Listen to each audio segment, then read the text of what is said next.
Alhamdulillah hamdan katsiran thayyiban mubarakan fi kama yuhibbu rabbuna wa yardah. Asyhadu an la ilaha illallah wahdahu la syarikalah wa asyhadu anna Muhammadan abduhu wa rasuluh alladzi la nabiyya ba'dah. Alhamdulillah di majelis ilmu kita pada hari ini kita akan sedikit membahas tentang rahmat yang disandarkan pada Allah.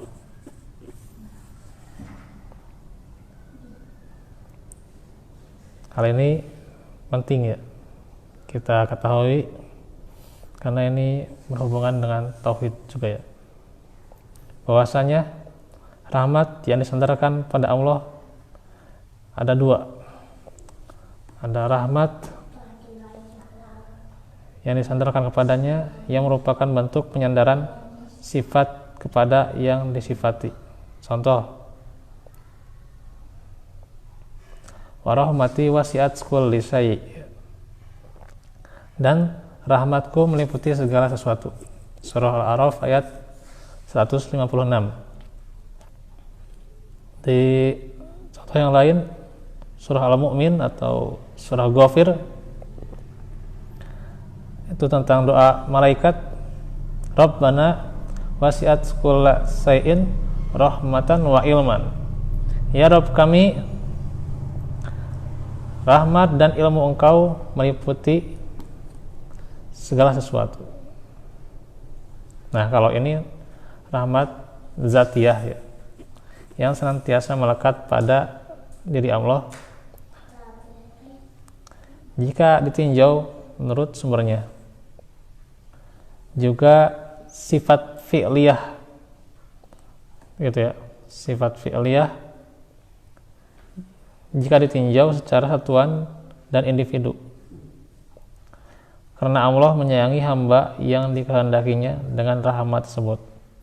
Setiap sifat yang berkaitan dengan kehendak merupakan sifat fi'liyah. Jadi rahmat ini luas tuh ya, gitu, sangat luas karena merupakan sifat zati Allah ya gitu. Yang kedua, rahmat yang disandarkan kepada Allah dengan bentuk objek kepada pelaku penyandaran makhluk kepada penciptanya. Nah, rahmat ini bukanlah sifat Allah. Dia adalah salah satu jejak dari sekian jejak rahmat Allah yang merupakan sifat zatiyah dan fi'liyahnya. Contoh rahmat jenis kedua ini disebut dalam firman-Nya, wa huwal ladzi arsala riyaha busran baina yaday rahmatih. Dan dialah yang meniupkan angin sebagai pembawa berita gembira sebelum kedatangan rahmatnya, yaitu hujan. Surah Al-A'raf ayat 57. Dan juga disebutkan dalam sebuah hadis ketika menceritakan perkataan Allah kepada surga ya.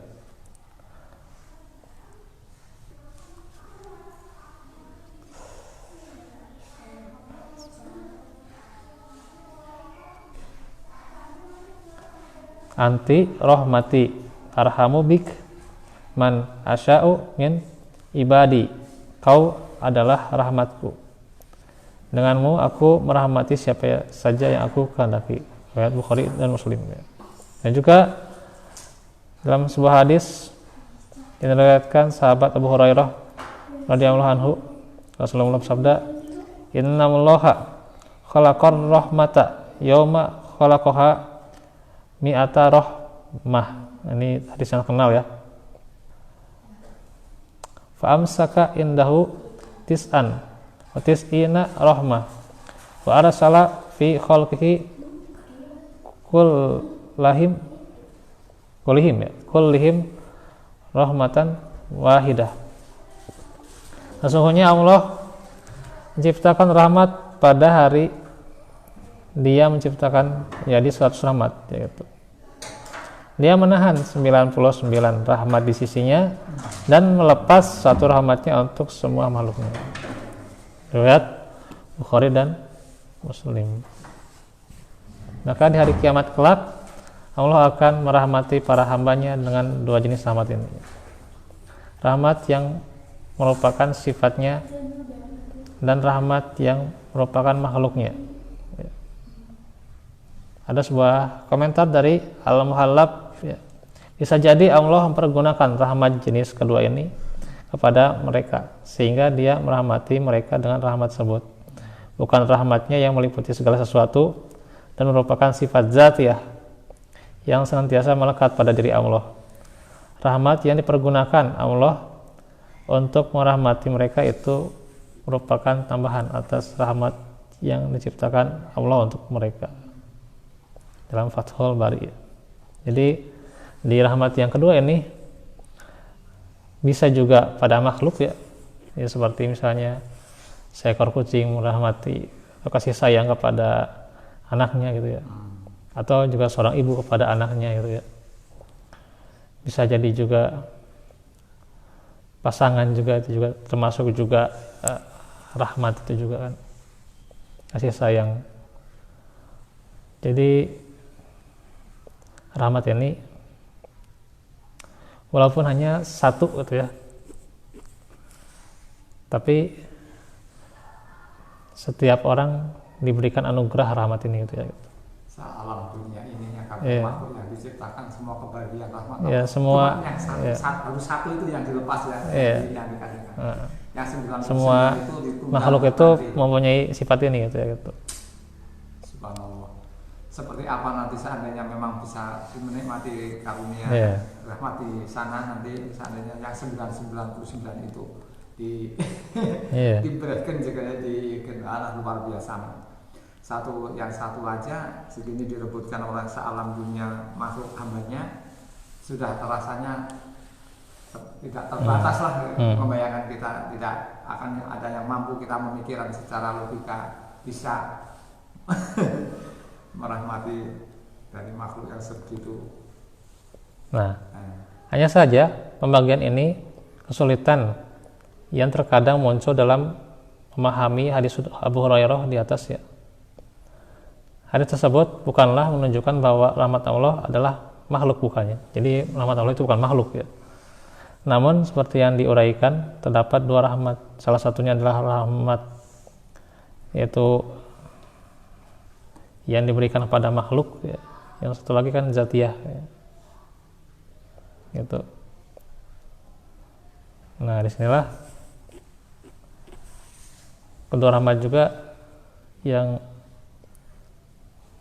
Allah gunakan, yang itu ya, itu untuk merahmati hambanya di hari kiamat kelaknya itu. Artinya seorang hamba ini,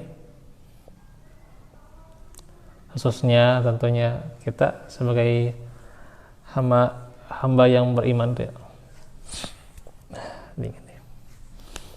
itu tentunya benar-benar menyikapi sifat ini ya gitu. Sudahkah kita merahmati yang muda atau merahmati teman kita atau merahmati hormati yang tua? Itu masih berat ya gitu. Posisi itu ya. Tentunya kalau berbeda visi dan misi dalam suatu keluarga itu makanya berat ya gitu. Makanya misalnya anak visinya akhirat, orang tua visinya itu dunia, itu berat gitu ya kadang ya. Itu karena itu tentunya kelurusan visi itu kadang mempengaruhi itu ya gitu. Selain itu juga kadang terhalang ya, sifat rahmat itu dengan amarah gitu ya, ini yang jadi pengaruh juga itu ya. Amarah, keluhan tuh ya gitu. Suuzon tuh ya gitu. Hanya kesalahan kecil tuh ya. Beribu-ribu kebaikan yang sudah dikasih oleh teman kita, oleh saudara kita, itu terhapus ya, hanya karena satu kesalahan ya, itu di hadapan kita satu kesalahan itu yang besar, tapi kebaikan dia ya nggak ada apa-apanya, padahal kebaikan dia yang benar-benar bernilai buat kita, benar-benar membuat seseorang itu harusnya berkaca pada kebaikan-kebaikan itu ya gitu. Tapi hanya karena satu kesalahan yang dinilai kesalahan itu aja gitu. Ya. Ya biasanya kalau orang itu berapa orang telah berbuat baik kepada kita yang tidak terhitung satu kali kesalahan kita menilainya salah semua atau menuanya sudah jelek aja, padahal yang berapa itu tidak terhitung banyak kebaikan-kebaikan. Nah, itulah.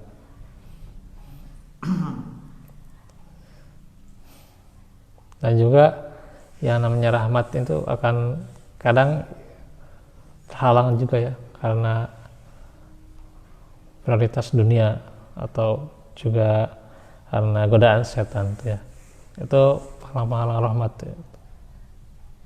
ya. Kadang godaan setan arahnya kemana ya. Yang harusnya ia berbakti ya malah tidak ya.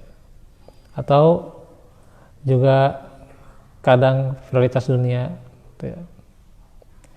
Yang kadang dunia itu bisa jadi melupakan ya, kelalaian kita ya itu. Dunia itu kelalaian kita bisa jadi ya.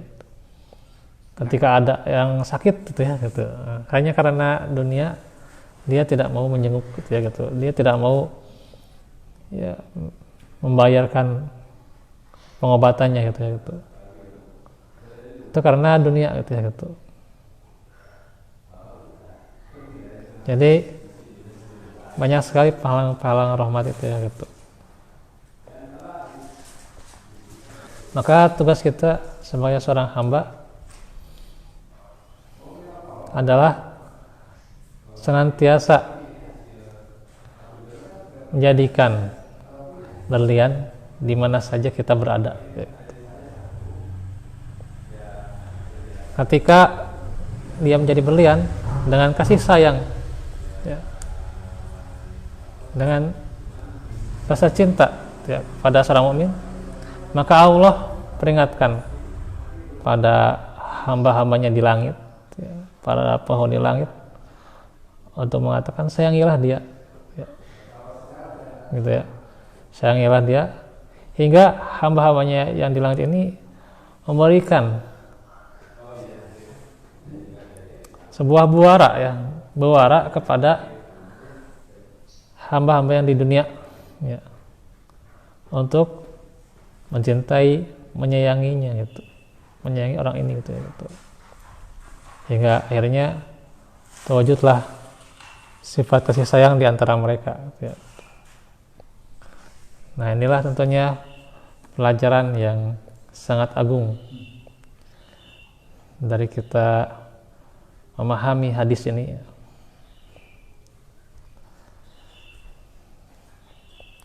Adalah bagaimana seseorang itu menjadikan pada dirinya dengan sifat-sifat yang mulia. Hakikatnya dia tidak mencari kemuliaan itu pada manusia, pada orang lain dia tidak mencari ya, gitu.